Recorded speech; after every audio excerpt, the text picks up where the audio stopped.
پورے شمالی افریقہ سے نکال باہر کیا، پورے مغربی ایشیا سے، یہ شام اور ترکی کا علاقہ اناطولیہ نکال دیا، اور اس کی سلطنت محدود رہ گئی یورپ کے اندر۔ تو یہ عظیم کام ہوئے ہیں حضرت عمر رضی اللہ تعالیٰ عنہ کے عہد میں۔ اب سوچئے اس عظیم ریولوشن کا بھی کوئی کاؤنٹر ریولوشن ہونا چاہیے تھا کہ نہیں؟ ایرانی بڑے زبردست نیشنلسٹ لوگ تھے، نسل پرست، اپنی نسل پر فخر کرنے والے، ہماری روایات عظیم ہیں، ہم کہ خسرو کے وارث ہیں۔ اور آپ کو معلوم ہے کہ آخری جو بادشاہ تھا رضا شاہ پہلوی، وہ چاہتا تھا کہ خسرو کے دور کی عظمت اور سطوت کو دوبارہ لے آئے۔ 2500 سالہ جشن اس نے منایا تھا، وہ چاہتا تھا وہی شان میری ہو جائے جو کہ خسرو کی تھی۔ یہ جو ان کے اندر نیشنلزم تھا، جب ان کی سلطنت کے پرچے ہو گئے حضرت عمر رضی اللہ تعالیٰ عنہ کے ہاتھوں، تو ان کے دلوں میں حضرت عمر کی دشمنی، وہ خون کے پیاسے ہو گئے عمر کے رضی اللہ تعالیٰ عنہ۔ میں یہاں آپ کو ذرا ایک حوالہ دے دوں، فردوسی نے جو شاہ نامہ لکھا، حالانکہ وہ مسلمان تھے لیکن چونکہ پرانے ایرانی ذہن کی عکاسی کر رہے تھے، تو انہوں نے جب کہ عرب فوجیں آئی ہیں تو اس نے ایران کا جو اپنے اوپر فخر تھا اس کی ترجمانی کرتے ہوئے لکھا ہے، زشیر شتر خوردن و سوسمار عرب را بجائیست آیت قرار کہ تخت کیارا کند آرزو تفو برتو ہے چرخ کردہ تفو، کہ یہ عرب اونٹنیوں کا دودھ پینے والے، گوہ کھانے والے، یہ گوہ ایک بڑی سی چھپکلی کا جیسا جانور ہوتا ہے جو صحرا کے اندر ہوتا ہے اور وہ اپنا ایک گھر بنا کر رہتا ہے، اسے کھاتے تھے۔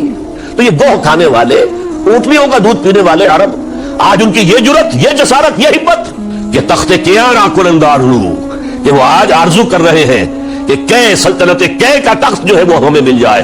تفو برتو ہے چرخ کردہ تفو، تف ہے تجھ پر اے گردش کرنے والے آسمان، تف ہے تجھ پر۔ لہذا اب کاؤنٹر ریولوشنری موومنٹس آئی ہے، حضرت عمر کی شہادت اس کا نتیجہ ہے۔ ہرمزان ایک جرنیل تھا اور اس کے جنگی جرائم اتنے شدید تھے ایرانی کے کہ واجب القتل تھا۔ وہ گرفتار ہو کر حضرت عمر کے سامنے پیش کیا گیا۔ حضرت عمر نے فرمایا یہ واجب القتل ہے، اس کی گردن اڑا دی جائے۔ اس کی چالاکی دیکھیے، اس نے کہا امیر المومنین، اے مسلمانوں کے امیر عمر رضی اللہ تعالیٰ عنہ، مجھے ذرا پانی پلوا دیجیے۔ حضرت عمر نے فرمایا پانی لا دو۔ ایک کٹورے میں پانی دے دیا گیا، پھر کہا دیکھیے امیر المومنین، مجھے ضمانت دیجیے کہ جب تک میں یہ پانی پی نہ لوں مجھے قتل نہیں کریں گے۔ فرمایا ہاں ہاں تم پانی پی لو، جب تک یہ پانی تم نہیں پیو گے ہم قتل نہیں کریں گے۔ اس نے وہ کٹورا پھینک دیا، نہ اب میں یہ پانی پی سکتا ہوں نہ آپ مجھے قتل کر سکتے ہیں، کیونکہ آپ کا ہے کہ جب تک میں یہ پانی نہیں پیوں گا آپ مجھے قتل نہیں کریں گے۔ اس ہیلے سے جان بچا گیا۔ پھر اس شخص نے ابو لولو فیروز، ایک غلام تھا، اسے اس کام کے لیے تیار کیا۔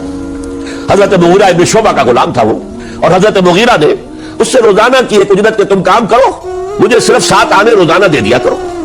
اس نے آ کر حضرت عمر سے کہا کہ میرا جو آقا ہے مغیرہ ابن شعبہ، یہ مجھ سے بہت زیادہ طلب کرتا ہے۔ حضرت عمر نے پوچھا کیا دیتے ہو؟ 7 آنے۔ تم کرتے کیا ہو؟ کہ میں نجار بھی ہوں، میں لوہار بھی ہوں، میں یہ کام کرتا ہوں۔ فرمایا اتنے پیشوں کا جاننے والا اس کے لیے یہ روزانہ کا ٹیکس یہ زیادہ نہیں ہے، یہ تمہیں دینا چاہیے۔ اس نے کہا میں چکیاں بھی بناتا ہوں۔ حضرت عمر نے فرمایا پھر ایک چکی ذرا مجھے بھی بنا دینا۔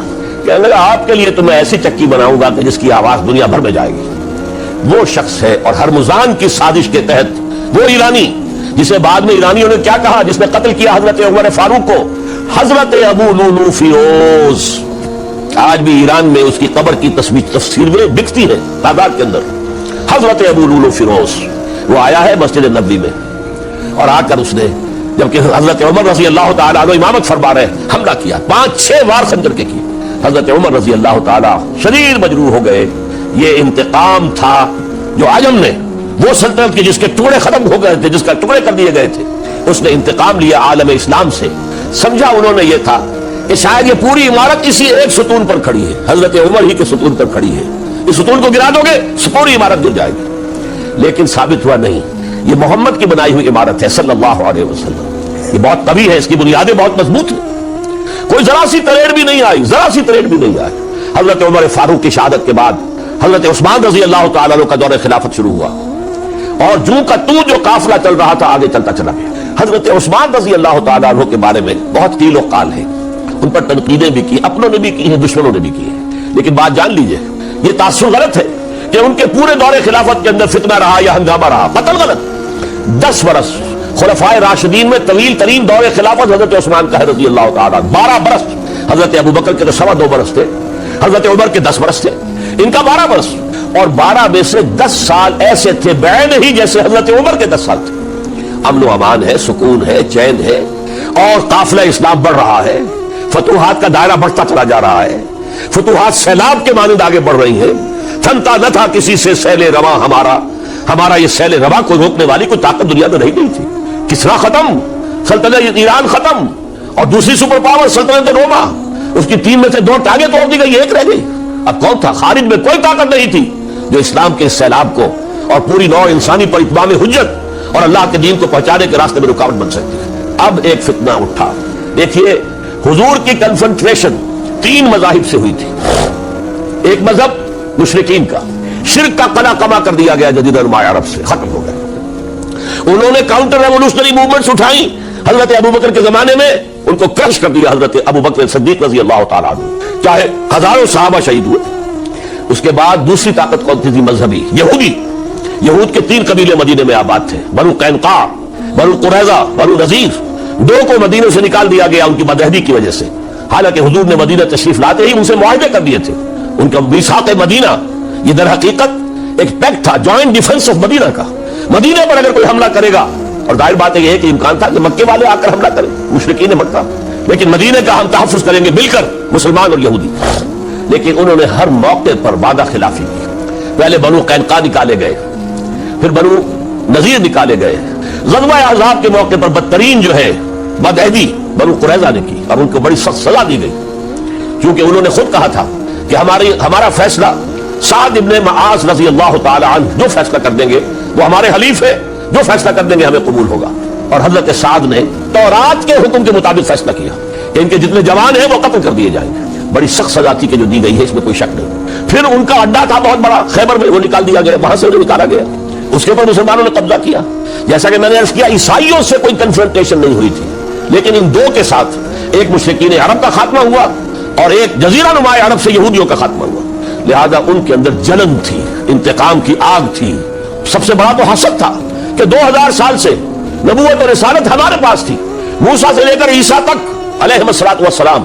1400 برس ہماری تاریخ کے وہ ہے کہ کوئی ایک لمحہ بھی نہیں تھا کہ کوئی نبی موجود نہ ہو۔ نوٹ کیجئے اس بات کو، حضرت موسیٰ 1400 قبل مسیح میں، اور حضرت عیسیٰ سن عیسوی کا آغاز، ان 1400 سالوں میں مسلسل نبوت بنی اسرائیل میں رہی۔ یہ حدیث ہے بخاری شریف کی، کانت بنو اسرائیل تسوسہم الانبیاء، بنی اسرائیل کی حکومت، ریاست، سیاست کا کام انبیاء کرتے تھے۔ اذا ہلک نبی خلفہ نبی، جب بھی نبی کا انتقال ہوتا تھا ان کا خلیفہ دوسرا نبی ہوتا تھا۔ یہ چین ٹوٹی نہیں، 1400 برس۔ آپ کو معلوم ہے حضرت داؤد بادشاہ بھی ہے، خلیفہ بھی ہے، نبی بھی ہے، ان کے بیٹے حضرت سلیمان بادشاہ بھی ہے، نبی بھی ہے، خلیفہ بھی ہے۔ اسی طریقے سے یہ سلسلہ چلتا رہا۔ تورات انہیں دی گئی، انجیل انہیں دی گئی، زبور انہیں دی گئی، بے شمار صحیفے اور دوسرے چھوٹے نبیوں کو دیے گئے۔ لیکن پھر اللہ تعالیٰ نے نبی آخر الزماں کی حیثیت سے محمد الرسول اللہ کو چن لیا، جو اسرائیلی نہیں تھے، جو اسماعیلی تھے، حضرت ابراہیم کے بڑے صاحبزادے حضرت اسماعیل علیہ السلام کی اولاد میں سے۔ اس پر انہیں سخت رنج، حالانکہ وہ پہچانتے تھے حضور کو، ان کی کتابوں میں جو نشانیاں لکھی تھی وہ پوری حضور پر جو ہے مطابق ہو رہی تھی۔ قرآن کہتا ہے یعرفونہ کما یعرفون ابناءہم، وہ ایسے پہچانتے ہیں محمد کو صلی اللہ علیہ وسلم جیسے کہ اپنے بیٹوں کو پہچانتے ہیں، لیکن انہوں نے نہیں مانا۔ بدترین دشمن، حسد کی آگ میں جلنے والے، اور آج تک وہی معاملہ ہے، ان کی نیچر تبدیل نہیں ہوئی ہے۔ اب جو کچھ قیامت صغریٰ آنے والی ہے مڈل ایسٹ میں، عراق پر حملے کے بعد جو کچھ ہوگا، اس سب کی سازش کس نے کی ہے؟ یہود نے۔ یہ ساری اسرائیلی سازش ہے۔ بہرحال یہ علیحدہ بات ہو جائے گی۔ اب انتقام یہودیوں کا آیا۔ یہودیوں کو یہ معلوم تھا ہم تعداد میں اتنے کم ہیں اور ڈسپرسڈ ہیں۔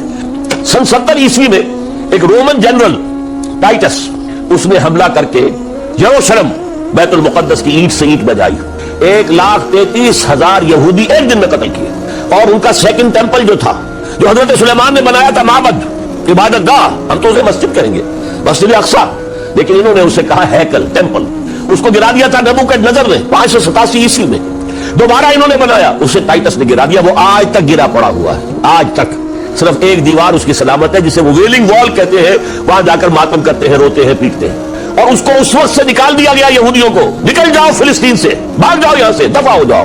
لہذا وہ ڈسپرس ہو گئے، کوئی یورپ چلے گئے، کوئی روس چلے گئے، کوئی ہندوستان چلے گئے، کوئی افریقہ کے ممالک میں چلے گئے، کچھ ایران میں آ گئے، یہ سب اس کو وہ کہتے ہیں ڈایاسپورا، ہمارا وہ دور جس میں ہم دنیا میں منتشر تھے۔ جب پوری دنیا میں منتشر تھے تو ظاہر بات ہے کسی فوجی مہم کے ذریعے سے مسلمانوں سے انتقام لینا ممکن نہیں تھا، لیکن انتقام لیا ایک ایسی سازش کے ذریعے سے، ایک ایسا فتنۃ الکبریٰ براہ جو ہے برپا کیا ہے، جس کا کہ میں ابھی آپ سے اندازہ کرتا ہوں، جس کے نتیجے میں حضرت عثمان رضی اللہ تعالیٰ عنہ شہید ہوئے۔ اس کو یوں سمجھیے کہ حضور کے دور میں جن لوگوں نے شہادتیں پیش کی، انہوں نے اسلام کو قائم کرنے کے لیے شہادتیں دی۔ اب دور خلافت راشدہ میں جو شہادتیں پیش کی گئیں وہ اسلام کو قائم رکھنے کے لیے، جو عمارت بن گئی ہے اب گرنے نہ پائے، اسے دشمن گرا نہ دے، اس ڈیفنس کے اندر، اس تحفظ کے اندر جانے دی، ہزاروں نے دی۔ حضرت عمر رضی اللہ تعالیٰ عنہ قائد خلافت ہے، بیت المقدس کا محاصرہ کیا گیا، فصیل بڑی اونچی، شہر اندر سے سیلف سفیشینٹ، حملے کا راستہ کوئی نہیں، محاصرہ طول کھینچ رہا ہے، لیکن ان کے پاس رسد بھی موجود ہے، پانی بھی موجود ہے، وہ دروازے بند کر کے بیٹھے ہوئے۔ بالآخر اللہ تعالیٰ کی مشیت کا دور کیسے ہوا، ان کے کچھ علماء آئے فصیل پر، کہا دیکھو مسلمانوں، تم قیامت تک بھی یہاں پڑے رہو گے محاصرہ کر کے، ہمارا یہ شہر فتح نہیں ہوگا۔ ہاں ایک درویش بادشاہ کے ہاتھوں یہ شہر فتح ہونا ہے، لیکن تمہارے اندر ہمیں وہ نظر نہیں آ رہا۔ ابو عبیدہ بن جراح رضی اللہ تعالیٰ عنہ امین هذه الامہ، ان کا فوراً ذہن گیا وہ درویش بادشاہ مدینے میں بیٹھا ہوا ہے عمر رضی اللہ تعالیٰ۔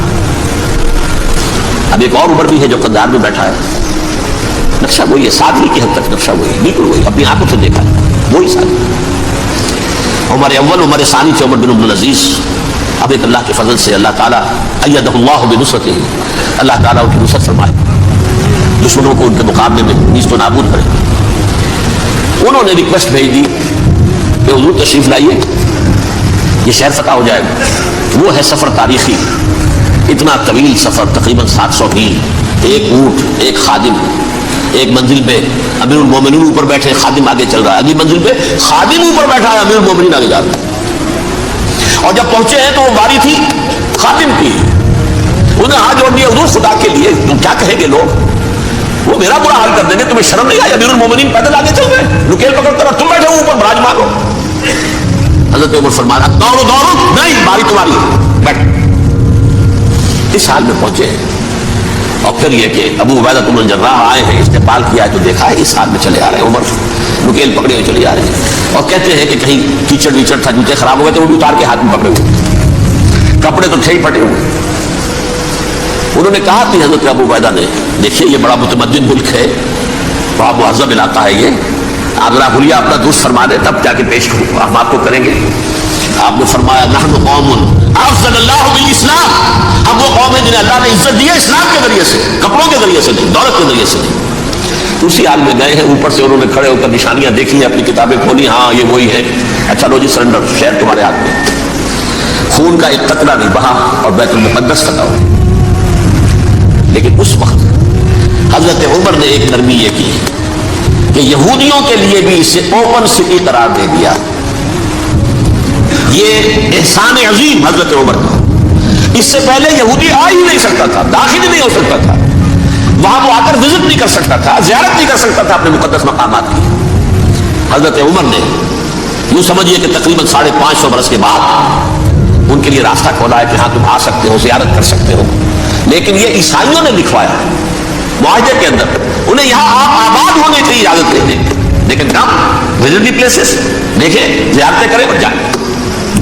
یہ معاہدہ حضرت عمر کا ہے رضی اللہ تعالیٰ، جو پھر خلافت راشدہ کے بعد بنو امیہ نے بھی اس کو آرڈر کیا، بنو عباس نے کیا، پھر جو ہمارے یہ ترکوں میں اندر خلافت آئی تو ترک خلفاء نے بھی اس معاہدے کی پوری پابندی کی۔ فلسطین میں آ سکتے ہیں یہودی، صرف زائرین کی حیثیت سے، وہاں آباد نہیں ہو سکتے۔ اب آئیے اگلا دور آیا حضرت عثمان کا دور خلافت۔ یہ ہے وہ وقت کہ اب یہود نے امت مسلمہ کی پیٹھ میں چھڑا ٹوکا۔ وہ کیسے؟ ایک یہودی عبداللہ ابن سبا اسلام کا لبادہ اوڑھ کر آ گیا،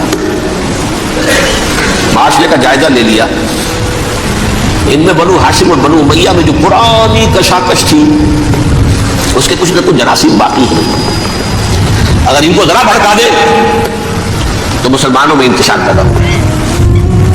کہا یہ عثمان کون ہے؟ یہ تو بنو امیہ میں سے ہے، یہ حق تو بنو حاصل کا ہے، خلافت ان کے پاس ہونی چاہیے، محمد کے تو رشتے دار وہ ہے صلی اللہ علیہ وسلم۔ عوام الناس کے اندر بات پھیلنی شروع ہوئی، پھر ایک بڑی سازش کے انداز میں حضرت عثمان کے خلاف پروپیگنڈا، حضرت عثمان کے جو عاملین تھے، گورنر تھے، ان کے خلاف پروپیگنڈا، اور ایسی ہوشیاری کرتے تھے کہ کوفے میں کوفے کے حاکم کے خلاف کچھ نہیں کہنا، اجی مصر میں یہ ہو رہا ہے، اجی شام میں یہ ہو رہا ہے، اجی یہ جو عثمان ہے وہ یہ کر رہا ہے، یہ ظلم ہو رہا ہے، یہ لوٹ مار ہو رہی ہے، یہ خیانتیں ہو رہی ہیں۔